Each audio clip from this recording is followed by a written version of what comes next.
Hai anak-anak, jumpa kembali dengan Mem Nani dalam pembelajaran ekonomi hari ini. Sebelum kita memulai, kita berikan dulu salam kebanggaan kita. Salam Tarakanita. Satu hati, satu semangat, Tarakanita. Yes. Baik anak-anak, kita akan memulai materi kita pagi hari ini terkait distribusi pendapatan nasional. Selamat mengikuti materi yang Ibu berikan. Kita lihat pengertian dari distribusi pendapatan. Distribusi pendapatan itu merupakan tingkat persebaran pendapatan di suatu wilayah atau daerah. Ada kata kuncinya di sana, persebaran pendapatan. Kemudian, untuk mengukur ketimpangan pendistribusian pendapatan nasional itu bisa dilakukan dengan 3 cara. Yang pertama, distribusi pendapatan perorangan atau distribusi ukuran pendapatan. Kemudian yang kedua, distribusi pendapatan dengan kurva Lorenz. Dan yang ketiga, koefisien Gini. Baik, anak-anak, pada tampilan slide kalian bisa melihat ini contoh dari kurva Lorenz ya. Kalau kalian lihat ada 2 kurva Lorenz di sini. Yang kurva yang pertama ini yang sebelah kiri itu berbeda dengan kurva yang sebelah kanan.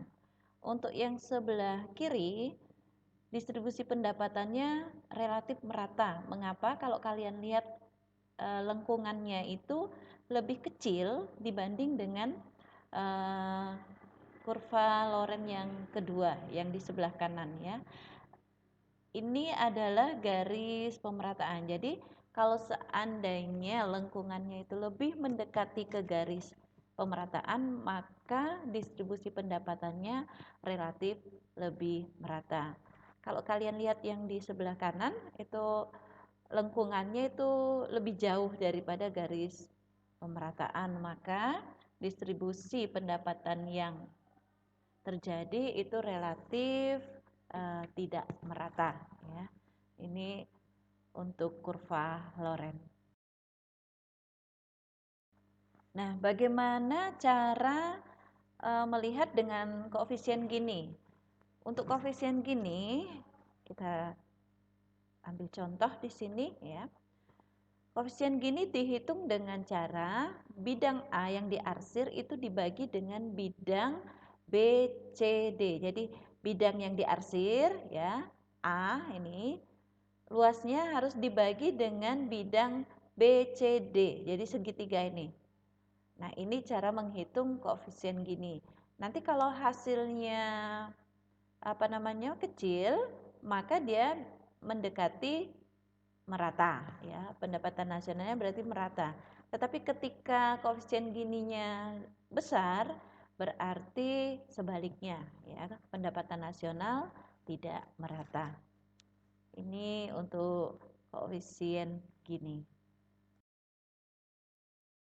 Sekarang kita melihat bagaimana kriteria Bank Dunia dalam melihat distribusi pendapatan nasional ya. Yang pertama di sini, kalau sebanyak 40% penduduk termiskin menikmati kurang dari 12% pendapatan nasional, ketimpangannya dianggap tinggi. Kemudian, berikutnya yang kedua, sebanyak 40% penduduk termiskin menikmati 12-17% pendapatan nasional, maka ketimpangannya dianggap sedang. Yang terakhir, sebanyak 40% penduduk termiskin menikmati lebih dari 17% pendapatan nasional, maka ketimpangannya dianggap rendah. Ini kriteria Bank Dunia. Berikutnya, mengukur tingkat kemiskinan. Yang dilihat adalah kebutuhan fisik minimum, ya. Kemiskinan absolut menggunakan tingkat konsumsi dalam takaran ekuivalen. Ambang kemiskinan menurut Bank Dunia tentang pemenuhan kebutuhan fisik ya. Pemenuhan kebutuhan fisiknya berupa 2100 kalori sehari yang dinyatakan dalam uang. Jadi kalau seandainya kita makan kalori sebanyak 2100 kalori, itu nanti bisa diukur berapa uangnya gitu ya. Kemudian Badan Pusat Statistik BPS menggunakan tolak ukur Bank Dunia rata-rata pengeluaran per kapita penduduk dalam memenuhi 2100 kalori per hari. Jadi dianggap minimal kita itu butuh 2100 kalori untuk tiap harinya. Bagaimana sih cara untuk mendistribusikan pendapatan nasional? Ada 3 cara anak-anak. Yang pertama adalah pembayaran langsung serta penyediaan barang dan jasa. Tentunya ini kepada masyarakat, terkhusus masyarakat yang memang membutuhkan ya. Contohnya proyek kesehatan masyarakat di daerah pedesaan. Kemudian adanya program perbaikan gizi bagi masyarakat. Itu yang pertama. Kemudian yang kedua, meningkatkan aset kaum miskin, aset atau kata lainnya harta ya. Contohnya dengan cara memberikan pinjaman lunak atau pemberian juga subsidi kepada masyarakat yang dikategorikan masyarakat kurang mampu atau miskin ya. Kemudian yang ketiga, penerapan pajak penghasilan progresif. Maksudnya progresif di sini besarnya pajak didasarkan pada penghasilan seseorang. Jadi semakin besar penghasilan seseorang, maka pajak yang diberikan juga pasti akan semakin besar. Oke, anak-anak, sekarang kita sampai pada slide yang terakhir mengenai pengelompokan negara berdasarkan pendapatan per kapita menurut Bank Dunia. Yang pertama adalah kelompok negara berpendapatan rendah ya. Kalau yang berpendapatan rendah berarti pendapatan per kapitanya kurang dari 1045 dolar ya. Itu yang pertama. Kemudian yang kedua, kelompok negara berpendapatan menengah bawah.